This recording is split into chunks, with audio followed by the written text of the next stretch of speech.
Good afternoon. Welcome to Brands Hatch for round one of the European Super Touring Championship.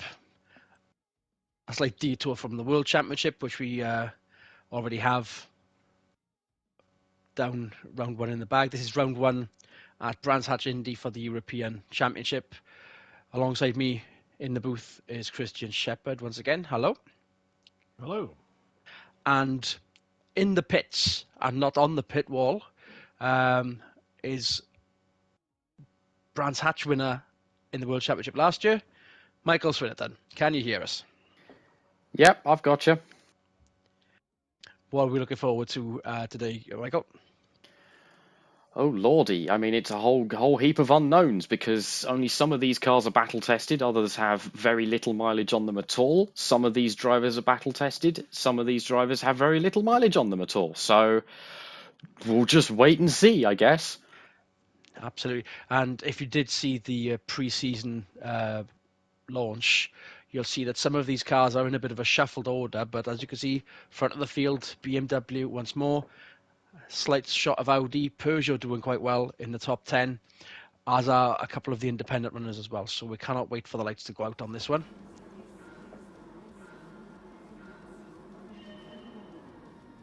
Off the line. Kubica on pole, and Tassi, the Hungarian, already into second place after third on the grid. Let's see how clean they are through turn one, through Paddock Hill. Surprisingly clean for a touring car race. Kubica still leads.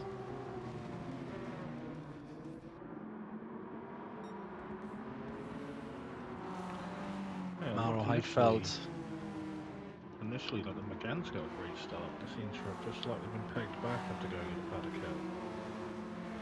Bit of a noticeable split in the top six through Druids as the factory Peugeot effort. Barbosa and Dalmas 7th and 8th now.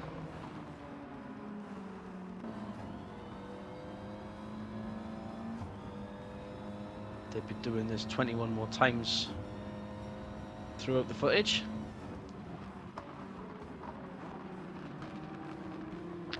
Jarno Capelli, 5th. So the Audis look like they haven't seemingly got the initial pace at the moment. They're drifting off from the initial pack, and the other Audi TTs stuck way back there in the lower positions as well. So you'll see. Honestly, expecting more. If I'm being honest, there, and McNish in 14th place. What a battle we've got here for the back of the pack for a change. All the independents, but you can see McNish's Audi sort of stuck in there like a sore thumb. Stefan Nilsson should be doing well, but he had issues in qualifying. Back of the grid and still back of the pack with 2 laps down. Losing a lot of pace as well to the latter front as well. Oh, Liuzzi's got a bumper damage. A little bit, yeah. There's a bit of Constantina effect there going into Paddock Hill. Freshly prepared Fords for the independent Lloyd's team. Some definite work on that rear bumper to be done at the end of it. And there's Gavan holding Steve up.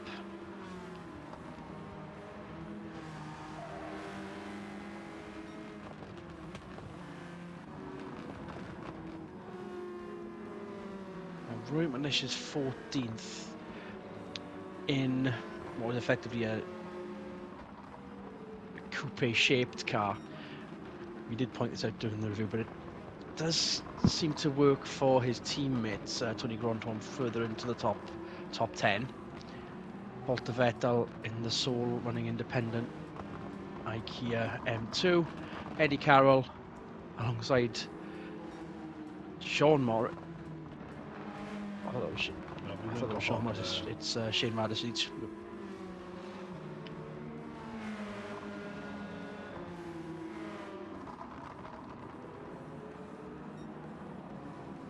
And whilst all this is happening, Marco Kubica has bolted.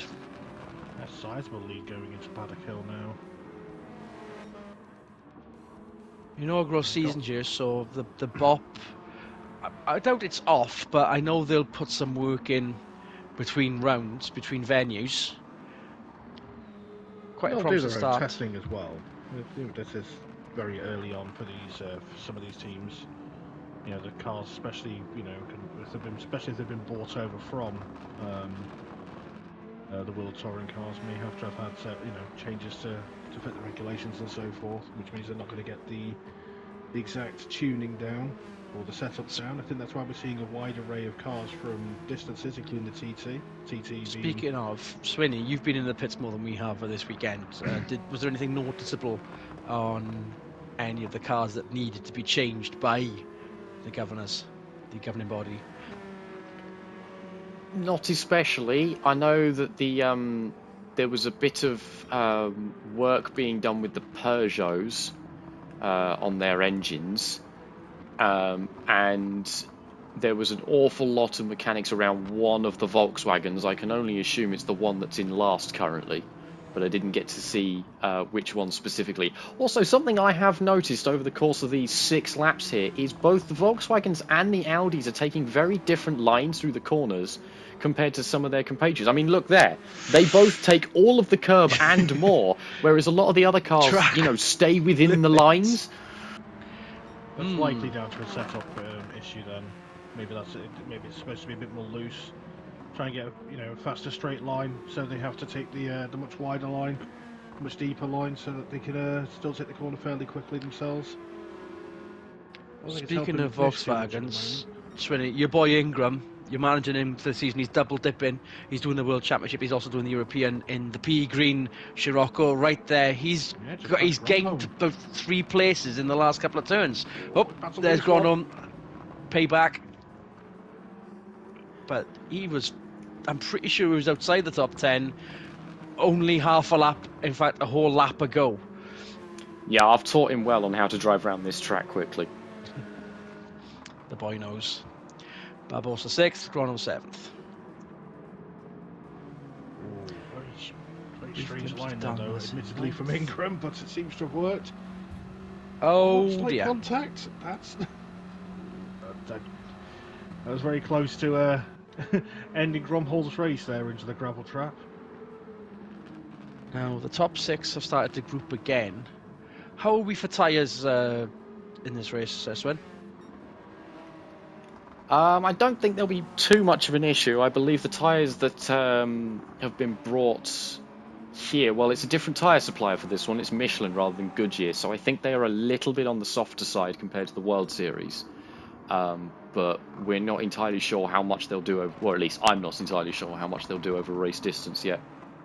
Tassi, as you can see on the right hand side, very consistent. I mean, as is Bianchi there. 50 seconds, 50 seconds, 50 seconds. But Kubica scraping under by 3/10, still has the fastest lap out in the lead.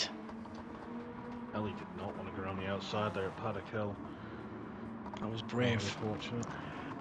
Tassi's got Bianchi all over him. Oh, it's a bit of smoke back there from Paddock Hill. Oh, well, there was contact. Possibly between Ingram and Barbosa again, maybe, or Gronholm. Some battle scars, some battle signs. Ingram up to 7th, sealing the deal on Gronholm. Carroll in 10th, but there's Winkelhock down the inside for the corner. Race currently at the moment. Now that Swinny's pointed it out, we're going to notice that every single time. The racing line that the Scirocco and the Audi take, they are sticking out like a sore thumb. Carroll, bit of a wave hello down the inside of clearways on Winkelhock, but Winkelhock's still out in front there. As well, going into the crowd. It's not just the aforementioned corner, clearways.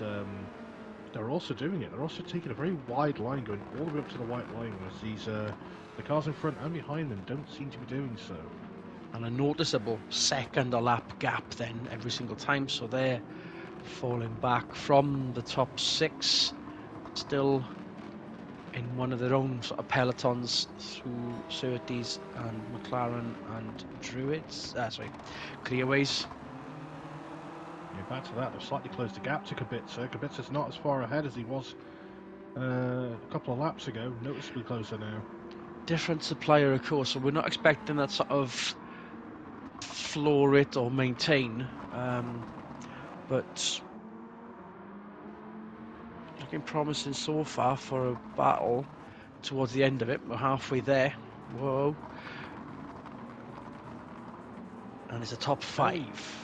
Ingram now in 6th ahead of Barbosa. Well, he's just seemingly gives Heidfeld, I should say, a headache for most of the the start of the first lap, and then just drifts off from the end of Paddock Hill. Just doesn't seem to have the confidence to chase him up there. Jarno Capelli. Renault looking good in last year's World Touring. Megane. Noticeable improvements in the World car. We were so used to seeing this shape last season.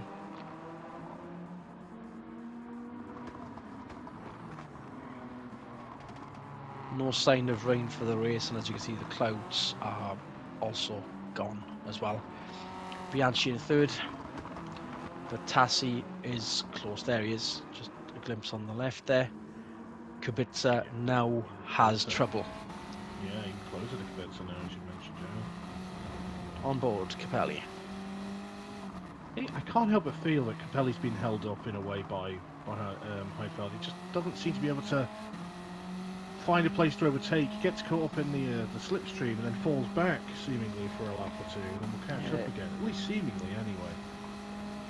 No discernible aero wash. I mean, these aren't, going to be masters of slipstream. But no. Swinny, was there ever any noticeable sort of drivability problems when stuck behind these cars last year? No, not particularly. The cars are not aero dependent enough for dirty air to really be a factor in this discipline of racing. Down to set up, as we've seen there, he drops off from certain corners and pulls up on the straights. With the second half of the race to go, it's going to be the same format. We're going to be back here again later on this afternoon, and we've got top 10 reverse too. But the top 5 are destined to be swapped over if they maintain this much of a gap. So I can't see any of these guys from Ingram down. I mean, Ingram's kind of left the rest for dead there. They've got work to do, obviously. Barbosa, Gronholm, Winkelhock, Dalmas. But the likes of Eddie Carroll, Morris and McNish will be looking for the lucky dog slot of P10 so they can get pole for race 2. Just seeing how far back that Hyundai is. That's got to give the team at Hyundai a bit of a head scratcher there. Yeah, Liuzzi, I mean, it's sort of new territory for this championship, so it's technically new territory for every single driver, even though they have had experience of this track in the past, especially with the Formula 4 days, no doubt. But obviously it doesn't surprise me, like the likes of Guvana in 18th. But that does bring the question forward there, Swinny. How professional are these drivers, considering that they are below the world stage? I mean, you've got a mix of very experienced old heads like Mauro Heidfeld, and then some very, very young, new up-and-comers like Shane Radicic there. So it's they're all professionals at the end of the day, but obviously some have got a lot more experience than others. And Shane Radicic taking a sort of an alternate step. You'd expect him to be going from Super 2 into V8 supercars, but nope. Let's get some overseas experience. Let's see what the old guys did. Let's see what the other Australia, New Zealand area drivers did when they got into Formula 1, perhaps, or another stepping stone to something here bigger. There we are, down the inside of Ordonez there for the scraps in the points. That's still the points for 15th upwards. He's got 1 so far. 2 points for your fastest lap. Seems, a bit predictable, but you know what you're getting. 2 races, same points. Just hitting the revs on that Civic just seemed to bounce off. Didn't seem to change up in time.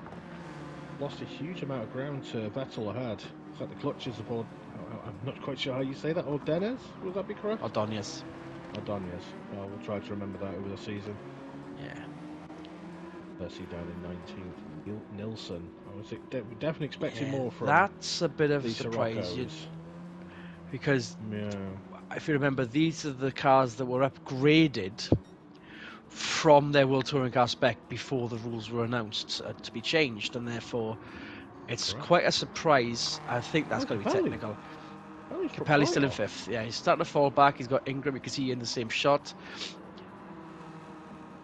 Oh, Ingram might smell a good 5th place here. With Capelli faltering at the moment. Breeding River Hyde there. Bianchi has been all over the back of Tassi, just been unable to make any kind of move at the moment. The laps are still fairly consistent. Again, nothing too dramatic in the tenths there. So it's like half a second of a delta there, I suppose. But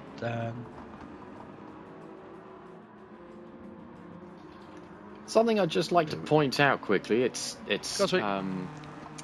I've noticed out of the top 5 cars, only 1 is a new car. The other 4 are all ex-World Touring Car cars.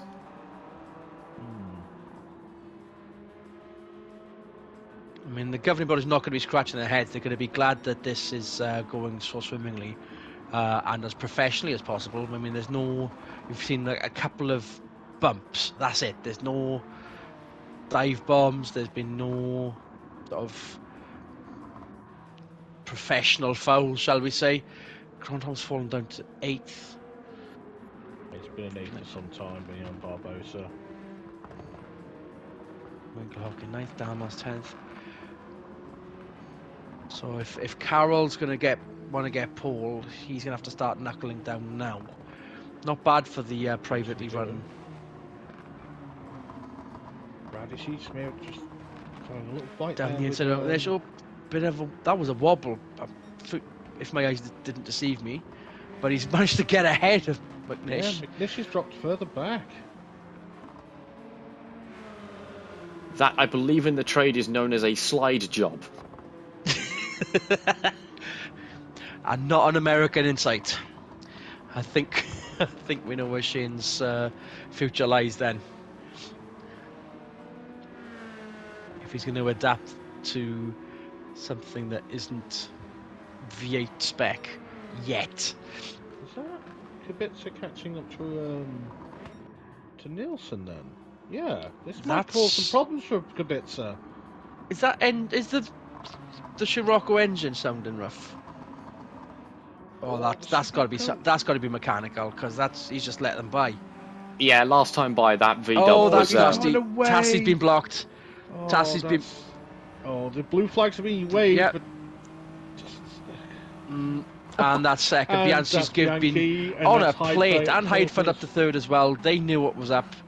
Oh no! But Tassi's going to be swearing in Hungarian in the pit lane, no doubt. Every language possible. That is Yeah. Disgrace from Nilsson. The Babelfish of swearing. We'd have to ask your thoughts on that, Swinny. What is anything? I was going to say yes. Can confirm the V-dub did sound rather rough as it came by last lap, and then it decided to be the biggest rolling roadblock known to mankind there. What are the rules on this? I mean, surely there's got to be something for blocking under blue-yellow, say blue waves. Yeah, the blue flag rules are kind of vague because it's not really something that happens that often. You're not expected to dive out the way like in Formula 1. It's more of a sports car style of hold your line and the faster drivers will get past. So I don't think Stefan will actually get a penalty for that, because it was on Tassi to actually overtake the slower car there, which he just didn't do. Yeah, and then the 2 more experienced heads then were like, hello, bonus points for us, please, game on.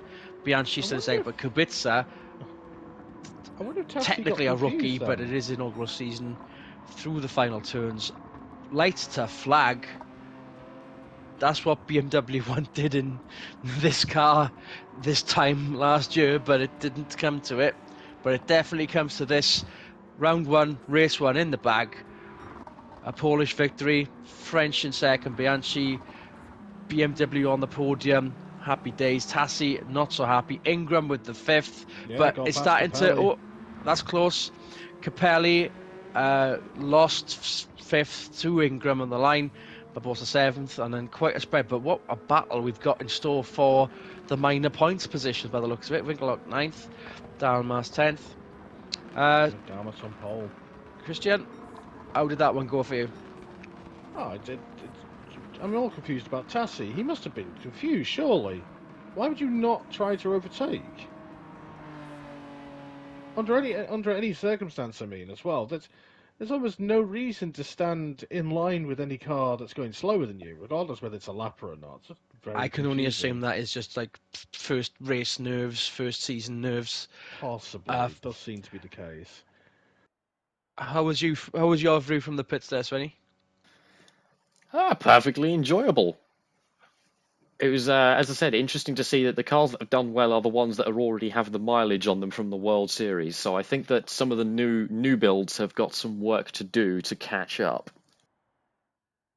And in fairness, the new builds did put some decent results in. I mean, Tassi, all things considered, fourth. That's pretty good for the Hyundai. The Peugeot and Audi combo, I mean, they're sort of the same shape. We kind of expected that to be sort of stuck behind the more experienced touring car regulars of BMW and Renault. Um, Even if Audi experience outside of touring cars has been more prominent. But race one in the bag, obviously, we've got a bit of a break now before we come back for race two, and we'll see you then. Good racing, everyone.